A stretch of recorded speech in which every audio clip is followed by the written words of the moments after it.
ചങ്ങന്മാരെ നമുക്കൊരു ചെറിയൊരു ബാത്റൂമിൻ്റെ വളരെ സിമ്പിളായിട്ടുള്ള ഒരു പ്ലംബിംഗ് വർക്കായിട്ടാണ് ഇന്ന് വന്നിട്ടുള്ളത്. അപ്പോൾ നമുക്ക് ഫസ്റ്റിലായിട്ട് ഇതിൻ്റെ പ്ലാനും കാര്യങ്ങളൊക്കെ ഒന്ന് വരച്ച് റെഡിയാക്കണം. അപ്പോൾ നമ്മൾ വാട്ടർ ലെവലൊക്കെ ചെയ്തിട്ട് നല്ല ഉഷാറാക്കിയാണ് പ്ലാനും കാര്യങ്ങളൊക്കെ വരക്കുന്നത്. അപ്പോൾ നമ്മൾ പ്ലാനും കാര്യങ്ങളൊക്കെ വരച്ച് ഇതുപോലെയാണ് നമുക്ക് പ്ലംബിംഗ് ആയിട്ട് ചെയ്യാനുള്ളത്. ഓക്കെ, അപ്പോൾ നമുക്കൊരു ഷവർ, ഒരു ടാപ്പ്, പിന്നെ അതുപോലെ തന്നെ ഒരു ഷവർ കോക്ക്, പിന്നെ എർത്ത് പോസ്റ്റിൻ്റെ ഒരു പോയിൻ്റാണ് നമുക്ക് ചെയ്യാനുള്ളത്. അപ്പോൾ ഇതുപോലെ നമ്മൾ ഗ്രൈൻഡറൊക്കെ വെച്ച് ആ പ്ലാനിനനുസരിച്ച് ഗ്രൈൻഡറൊക്കെ വെച്ച് ഇതേപോലെ ആക്കിയിട്ടുണ്ട്. ഓക്കെ, ഇനി നമുക്ക് പ്ലംബിങ് ചെയ്യണം.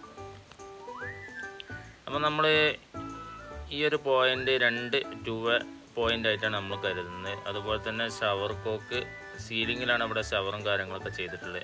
അപ്പോൾ വർക്ക് ഇഷ്ടപ്പെട്ട ലൈക്ക് ചെയ്യാൻ മറക്കരുത്, ഷെയർ ചെയ്യുക, കമൻറ്റ് ചെയ്യുക, സബ്സ്ക്രൈബ് ചെയ്യാം. നമ്മൾ ആ വർക്കൊക്കെ കഴിഞ്ഞ് നല്ല തേപ്പ് ചെയ്ത് നല്ല ഉഷാറാക്കി കൊടുത്തിട്ടുണ്ട്. ഓക്കെ.